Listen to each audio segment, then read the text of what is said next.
Il est 20 h, voici les titres de l'actualité de ce samedi. Nous reviendrons sur la victoire de l'équipe de France de rugby face à l'Écosse, 22-13, le 15 tricolore qui n'a toujours pas vraiment convaincu, de la voile avec l'arrivée de Samantha Davis au Sables d'Olonne et puis le retour d'Amélie Mauresmo qualifiée pour la finale de l'Open Gaz de France.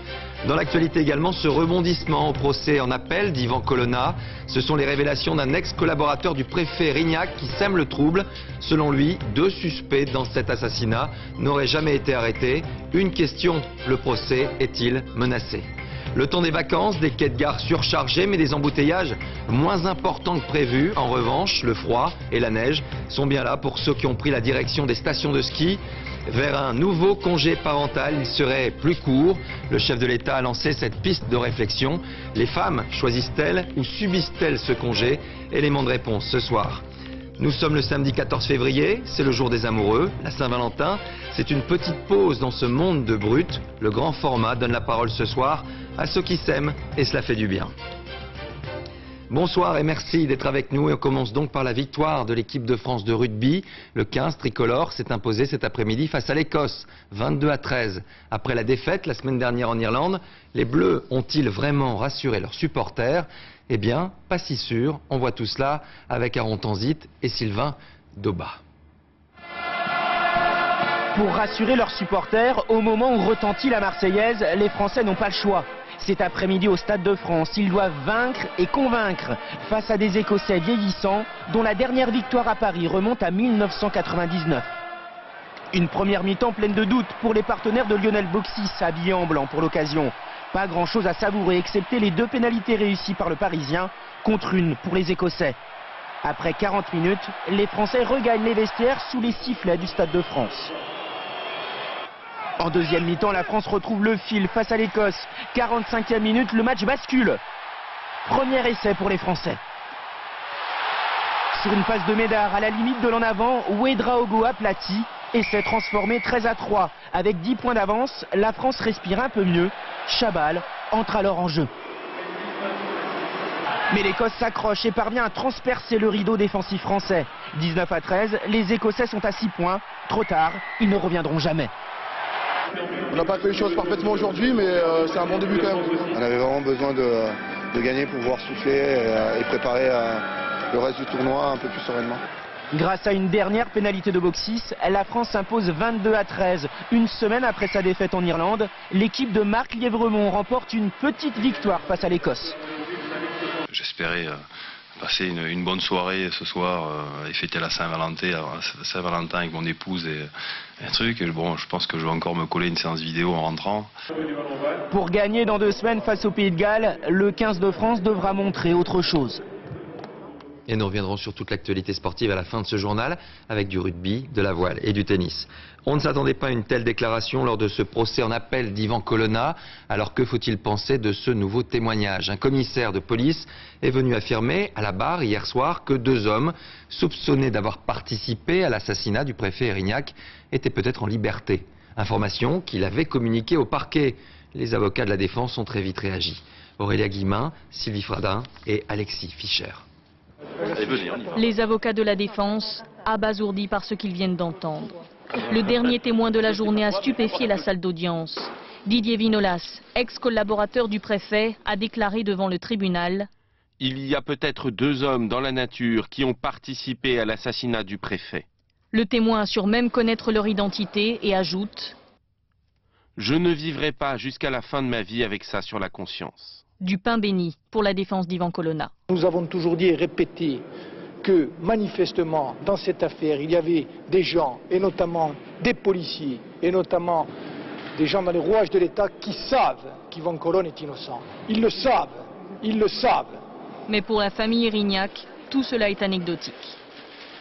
Malheureusement dans ces affaires il y a parfois des personnes qui veulent se donner de l'importance, qui veulent exister et qui essayent pour exister de se mettre en valeur. C'est un peu dommage parce que le drame de Madame Rignac ne méritait pas ça.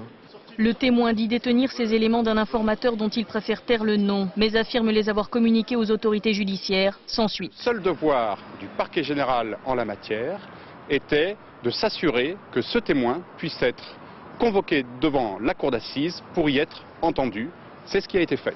Les avocats d'Ivan Colonna ont convoqué une conférence de presse en urgence cet après-midi. Ils déposent plainte contre X pour entrave à la manifestation de la vérité. Si l'on avait accepté une seule fois, depuis le 26 mai 1999, d'envisager ne serait-ce que l'hypothèse de l'innocence de Colonne, ce dossier aurait pris une toute autre tournure. Si ce dossier avait été instruit de façon normale, si l'on n'avait pas érigé, au nom de la raison d'État, Ivan Colonne en coupable nécessaire. Le procès en appel d'Ivan Colonna reprendra lundi avec une demande de remise en liberté. Et on retrouve tout de suite Dominique Verdaillan qui suit pour nous ce feuilleton judiciaire à rebondissement. Bonsoir Dominique. Alors quel pourrait être l'impact de cette déclaration sur la suite du procès ?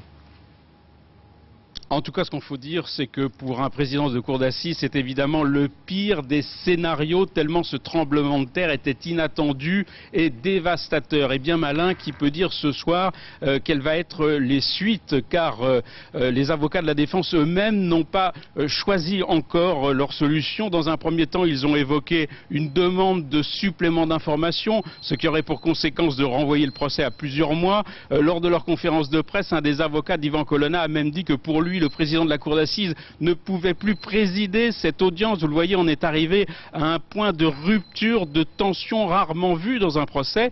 Les magistrats vont essayer évidemment de sauver cette audience. Probablement qu'ils vont proposer d'entendre comme témoins les personnalités qui ont été citées par Didier Vinolas. C'est ça dans le but de recouper les déclarations de cet ancien collaborateur du préfet Claude Dirignac. Ce qu'on peut dire ce soir en tout cas, c'est que la justice n'a pas le droit à l'erreur. L'enjeu est énorme de tous les côtés et personne ne peut prendre le risque d'aboutir à un verdict qui serait sujet à caution. Merci Dominique. Affaire à suivre donc. Les présidents du Conseil régional et du Conseil général de Guadeloupe ont appelé aujourd'hui à un assouplissement du conflit sur l'île. 25e jour de grève et aucune avancée, en tout cas apparente. Et la Martinique, mais également la Réunion sont désormais concernés par ce mouvement de colère contre la vie chère. Lionel Feuerstein, Valérie Lerouge et Guillaume Michel. Des caddies vides à l'assaut des supermarchés. Syndicalistes en tête, le mouvement contre la vie chère s'étend aujourd'hui à La Réunion.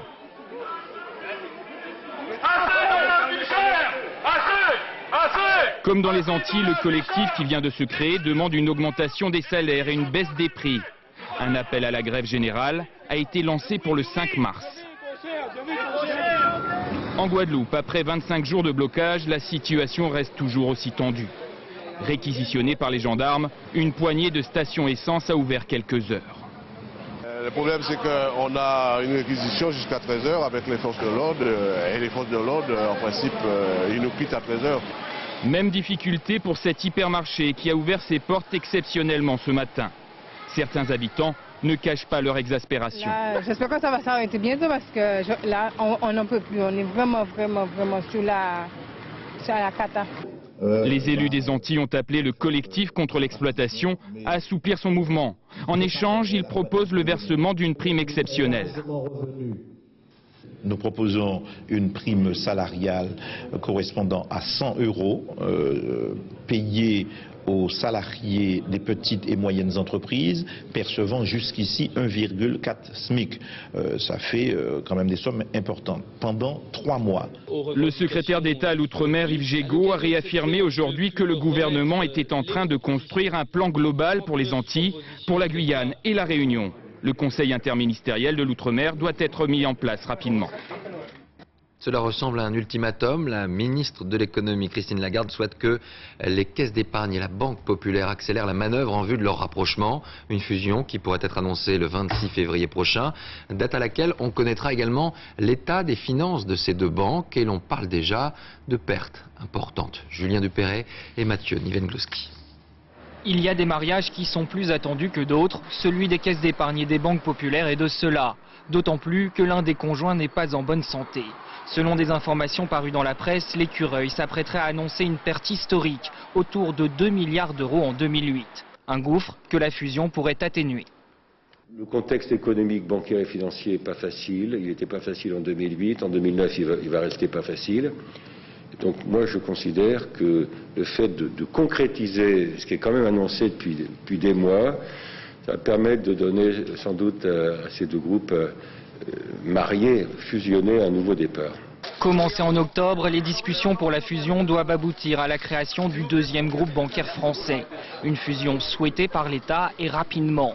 Pour faire face à la crise, les caisses d'épargne ont déjà reçu 1,1 milliard d'euros d'aide publique, 950 millions pour Banque Populaire. Un deuxième versement d'aide est prévu, mais cette fois-ci, l'État semble poser la fusion comme préalable. D'une certaine façon, il a raison d'utiliser ce levier pour concrétiser cette fusion. Poussées de toutes parts, les deux banques pourraient finalement annoncer leur rapprochement le 26 février prochain lors de la publication des résultats de la caisse d'épargne, la naissance d'un groupe de 98 000 salariés et de 35 millions de clients. Une petite phrase pour une réforme importante maintenant. Nicolas Sarkozy, hier, devant les associations familiales, a estimé qu'il faudrait réviser le congé parental. Celui-ci devant à terme être raccourci. Le débat était réapparu récemment avec le très court congé maternité de la garde des Sceaux. Eh bien, le voilà cette fois relancé, mais de manière plus officielle. Perrine Bonnet, Vincent Barral et Olivier Roubert.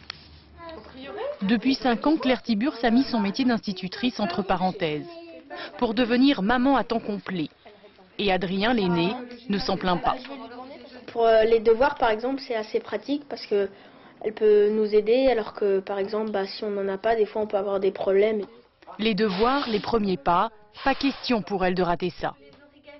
Ça fait partie d'un de mes besoins, de pouvoir accompagner mes enfants et de leur donner du temps. Claire Tiburce bénéficie du congé parental tel qu'il est proposé aujourd'hui.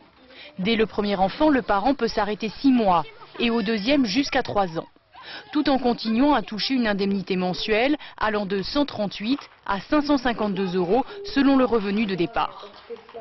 Nicolas Sarkozy estime que 3 ans c'est trop. Il voudrait réduire le congé à 1 an, mais en proposant une indemnité plus élevée.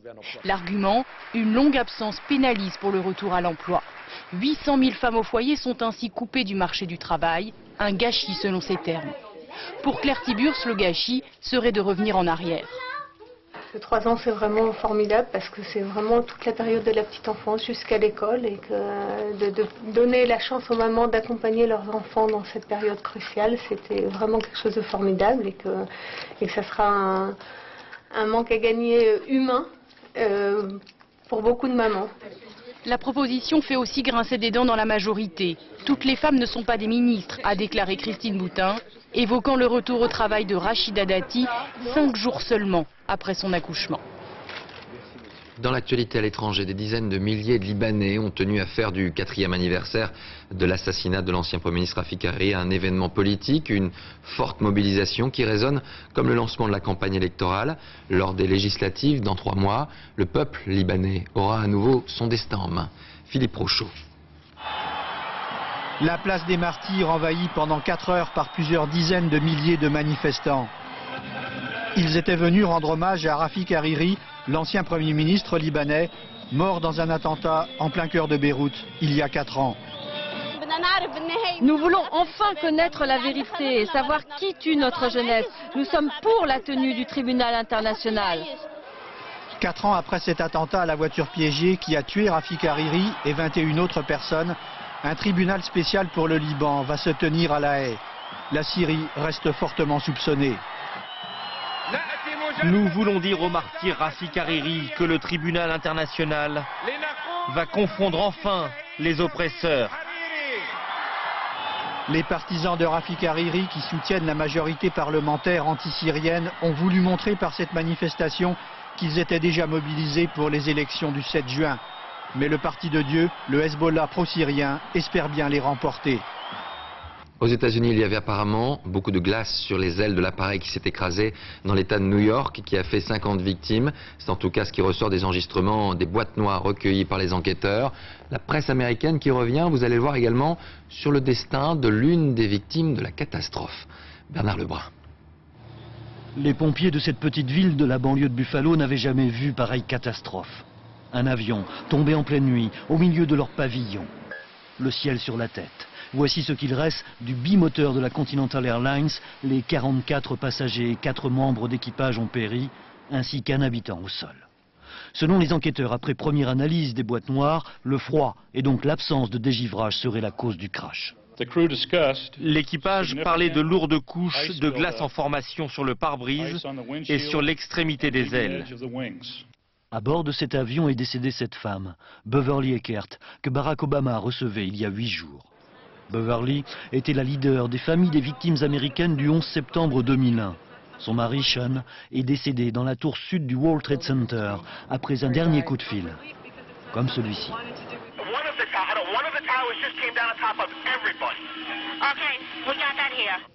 Frappée par cet incroyable destin, la Chambre des représentants a observé une minute de silence hier et le président Obama lui a rendu hommage. Elle était partie à Buffalo pour fêter l'anniversaire de son mari en créant une bourse scolaire en sa mémoire. Elle faisait partie de ces gens qui m'inspiraient, moi comme beaucoup d'autres. Je prie pour que sa famille trouve la paix. Drapeau en berne et messe pour les victimes, l'Amérique n'est pas près d'oublier Beverly Eckert, dont on dit aujourd'hui qu'elle a rejoint son mari. Il est 20h14, merci d'être avec nous ce soir. Dans un instant, l'Eldorado des chineurs subit la crise. Les puces, vous le verrez, ont le blues. Les amoureux, eux, gardent le moral. Et ils le disent, en ce jour de Saint-Valentin, vous les entendrez, c'est le grand format insolite de ce samedi. Puis connaissez-vous Samantha Davis, ce petit bout de femme britannique de 34 ans, a cette nuit franchi la ligne d'arrivée du Vendée Globe. Mais avant cela, direction la Grande-Bretagne pour la polémique du jour là-bas. Un adolescent de 13 ans au visage d'enfant est devenu papa. Sa petite amie, la maman, n'a que 15 ans. L'affaire fait grand bruit. Et le Premier ministre Gordon Brown a même réagi publiquement. Sur place, Maryse Burgot et Laurent Desbois.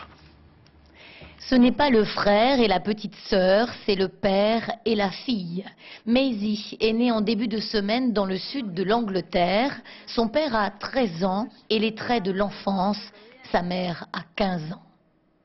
C'est le Sun, grand journal populaire en Grande-Bretagne, qui a enregistré cette interview surréaliste de parents-enfants. Comment vas-tu faire financièrement? Ça veut dire quoi financièrement? Comment vas-tu faire pour l'argent? Je sais pas. La photo de cette famille est aujourd'hui dans tous les journaux britanniques et tous de souligner ce symbole tragique d'une Grande-Bretagne en perdition. Un pays où les enfants font des enfants comme ils jouent avec des consoles de jeux. Un profond problème de société auquel le Premier ministre a lui-même réagi dès hier.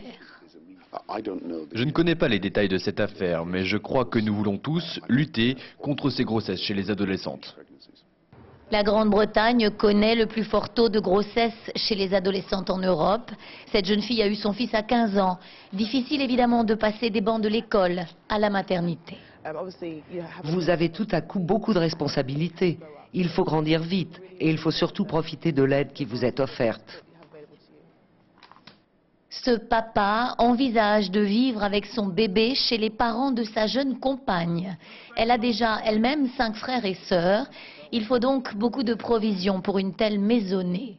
À l'intérieur, la jeune maman porte son uniforme d'écolière pour poser une nouvelle fois devant les caméras. On revient en France avec la crise qui malmène les puces de Saint-Ouen. Le lieu attire normalement 6 millions de visiteurs par an. Mais depuis quelque temps, le marché est en chute libre avec une baisse de 20 à 50% du chiffre d'affaires. Reportage Françoise Vallée et Emmanuel Morel. Au nord de Paris, le long du périphérique, se dressent les puces. Un ancien camp de chiffonniers investi par les antiquaires et les brocanteurs. Un paradis pour les chineurs. 7 € pour tout. Avec 16 marchés différents, il y en a pour tous les goûts. Moi, je vais chercher une petite lithographie, quelque chose comme ça. Je ne sais pas si j'ai trouvé, mais bon. Pour mon époux, parce que c'est la Saint-Valentin. Il y a 10 ans, ces allées étaient bondées, au point de ne plus pouvoir circuler. Aujourd'hui, les étrangers, qui représentaient 90% de la clientèle, se font rares. Non, on a nettement moins de clients qu'avant, mais nettement moins. On ne sait plus ce que c'est qu'un Hollandais, on sait plus ce que c'est qu'un Américain, on ne les a pas vus depuis septembre. Oh, il est beau. Et quand ils venaient, ils achetaient de quoi remplir un container. Aujourd'hui, c'est fini. Aujourd'hui, les gens aux États-Unis n'ont plus d'argent à dépenser. Mais ils reviendront. Avec des prix qui s'étaient envolés, Saint-Ouen subit aussi sa réputation de puce de luxe. On a deux types de clientèle. Le touriste qui va faire un achat d'impulsion, souvenir de son voyage de noces, de son séjour ici.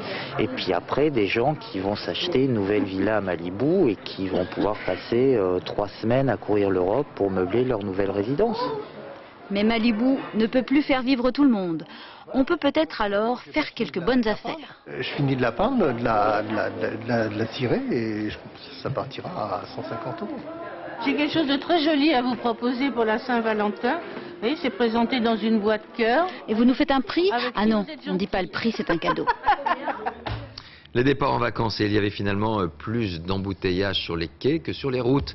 Sachez que plus de 1000 TGV partiront ce week-end des gares parisiennes. En tout cas, aujourd'hui, on craignait un jour noir en région Rhône-Alpes, mais finalement, il n'y a eu que quelques ralentissements sur les routes. Les vacanciers sont donc déjà pour la plupart arrivés à destination. Exemple à Valmorel, en Savoie. Benoît Gadret et Jean-Claude Martin. Ils ont traversé la France d'ouest en est. La famille Gauthier est partie de Nantes, destination Valmorel. Un petit peu de ralentissement en arrivant sur Lyon, mais ça s'est bien passé. La route est longue pour venir ici. Un petit peu, oui. On a un peu plus de 900 km. On a fait en 2 fois, quoi. La famille a loué un appartement pour la semaine. Appartement qu'ils vont bientôt découvrir. 9 mètres carrés pour 4. Et on est là pour une semaine. Blague à part, l'impression est plutôt bonne. L'appartement n'est certes pas très grand, mais il est bien agencé, avec vue sur la montagne. Ça change, la montagne, ça fait du bien, une semaine, c'est parfait. Eux sont arrivés plutôt en station. Voilà. Cette famille réside en région parisienne, à peine descendue de la voiture et déjà sur les pieds. C'est la première descente après le trajet. On fixe les chaussures et on va voir si la neige est bonne. Ça fait du bien de s'aérer la tête comme ça. Oui, ça fait du bien. T'es impatiente de descendre là. Ouais. T'as pas peur de tomber? Je vais la pousser, je vais l'aider. Les débuts sont un peu laborieux. Attention, pas de blague, hein. Mais ils ont toute la semaine. On se concentre, on y va tranquillement. Pour trouver leur marque. D'autant que la neige est abondante et de qualité. Une neige fraîche, les dernières chutes remontent à moins de 48 heures. Heureux, le trajet s'est bien passé également ce matin. Et puis donc effectivement, tout se passe bien, tout commence bien. Que du bonheur, que du bonheur. Seul hic, la température, jusqu'à moins 13 degrés en altitude. D'où le conseil de bien se couvrir.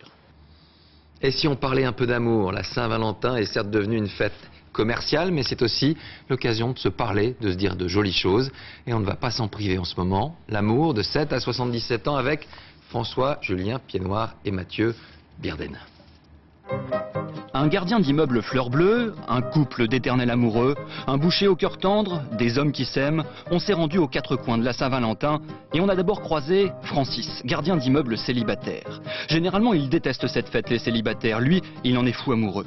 Il aurait pu rester seul dans sa loge, regarder passer les bouquets des couples heureux. Non, il fête ça avec eux. Je réveille un peu les gens, leur dire, bah tiens, aujourd'hui c'est la Saint-Valentin, faut faire un petit coucou, quoi. À monsieur ou à madame, hein, voilà. Et vous êtes célibataire, mais vous la fêtez quand même? Ouais, je fête avec tout le monde, hein, c'est marrant. Avec tout le monde? C'est plus marrant qu'en couple, pratiquement. Ouais. Moins de problème. Le spécialiste du cœur, de la tendresse, c'est Alain, le boucher de la butte Montmartre. Il fête sa 7e Saint-Valentin avec Colette. Colette, je lui apporte un petit bouquet de fleurs. Ouais. Je lui vais faire un gros bisou. Bonne fête, ma chérie, je veux dire. Vous avez qu'une chérie ou pas? Vous nous parlez... Une chérie, qu'une. Une seule chérie? Ça suffit. Chaque année, on veut nous faire croire que le 14 février, ça change du train-train quotidien. L'amour, c'est tous les jours, nous ont dit Séverine et Jérémy. À la Saint-Valentin, il fête aujourd'hui un heureux événement. Notre petit garçon est né le jour de la Saint-Valentin, alors ça change aussi beaucoup maintenant. La priorité, c'est notre cadeau maintenant. La fête des amoureux, pour nous, c'est... On va pas dire que c'est terminé, dans le sens où on n'est plus amoureux, mais... C'est son anniversaire. L'anniversaire passe en priorité, quoi. Pour connaître la recette de l'amour, on aurait pu se renseigner dans une boutique spécialisée. Non, mauvaise idée. On a rencontré Suzanne et Jean. 68 ans de mariage, 68 Saint-Valentin. Ils ont sûrement une idée. Ce qui est très important, c'est tous les petits gestes. Faut pas attendre les grandes fêtes, les grands... Non, les petits gestes journaliers. Il faut pas croire qu'en vieillissant, il n'y en a plus. C'est autrement, c'est autre chose, mais c'est pas vrai. Et quand on s'aime pour toujours. Un Valentin, une Valentine, un homme, une femme. Schéma classique d'une Saint-Valentin étiquetée, hétéro. Mais lui, il ne le conçoit pas comme ça. Il aime un homme depuis 14 ans. Qu'on soit de religions différentes ou de sexualités différentes, je pense qu'il n'y a aucun souci là-dessus. C'est pas uniquement réservé à une certaine catégorie de personnes, c'est pour tout le monde. Et l'amour, je vous dis, c'est dans le cœur et dans les yeux que ça se passe.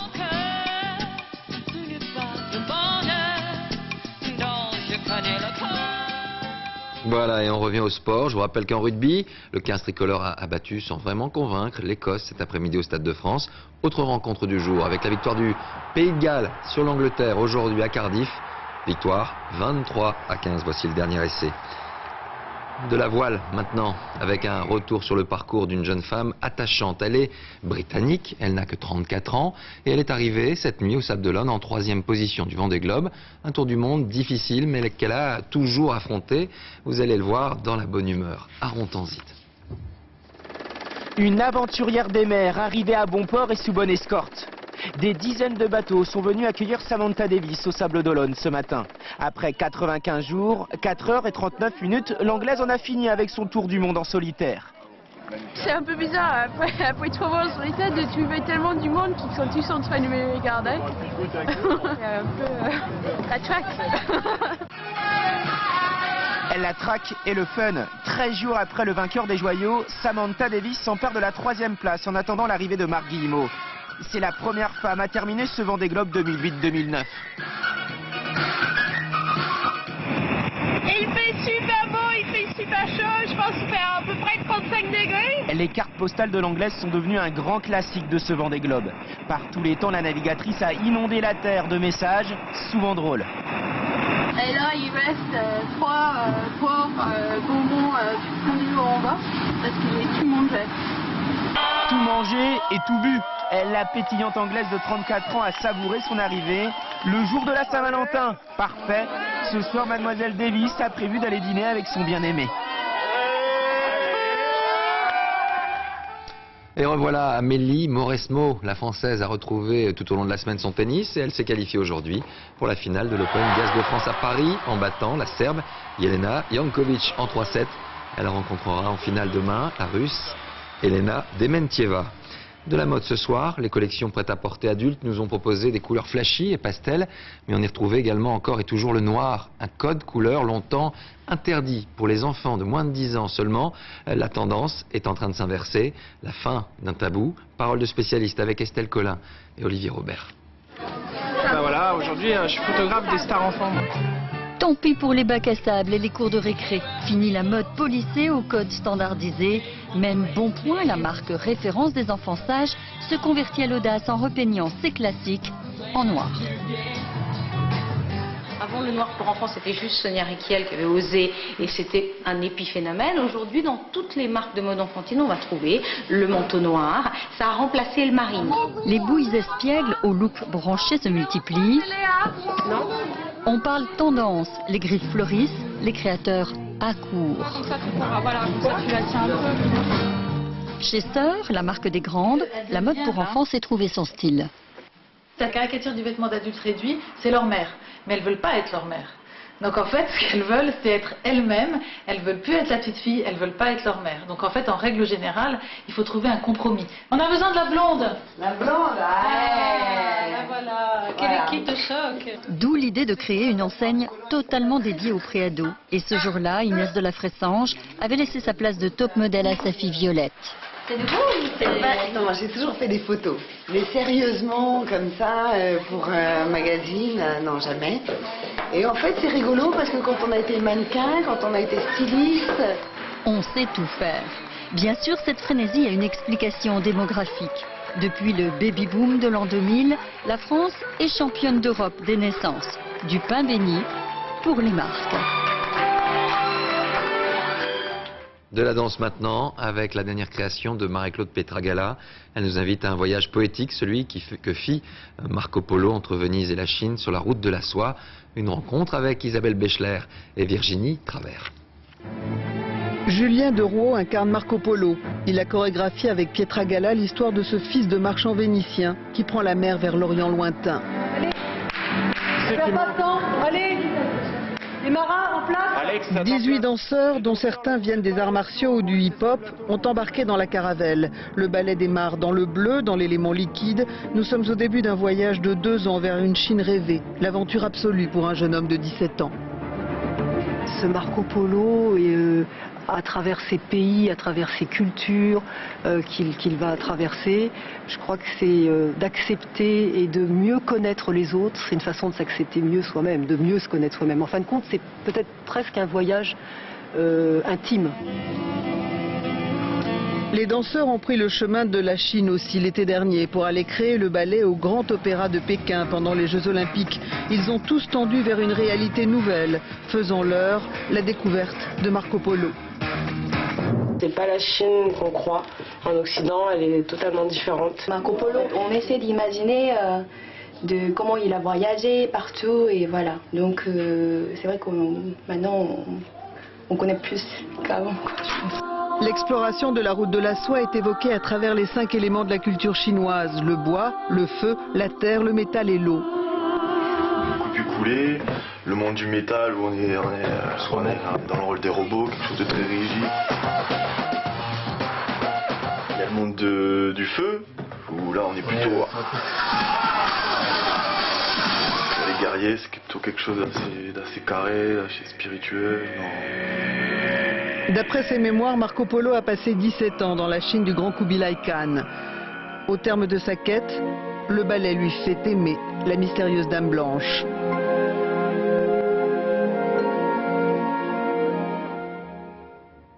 Un spectacle que vous pourrez découvrir au Palais des Congrès à Paris à partir du 6 mars. Avant de refermer le journal, je vous rappelle l'une des informations du jour. C'est ce rebondissement dans le procès en appel d'Yvan Colonne.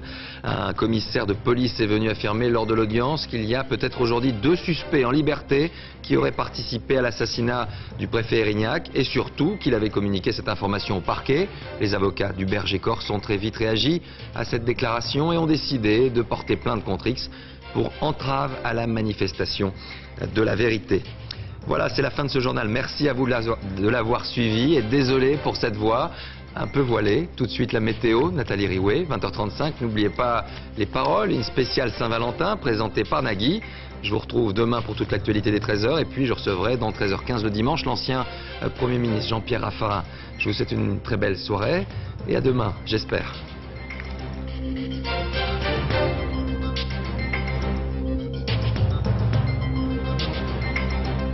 L'info en continu, c'est aussi sur France2.fr.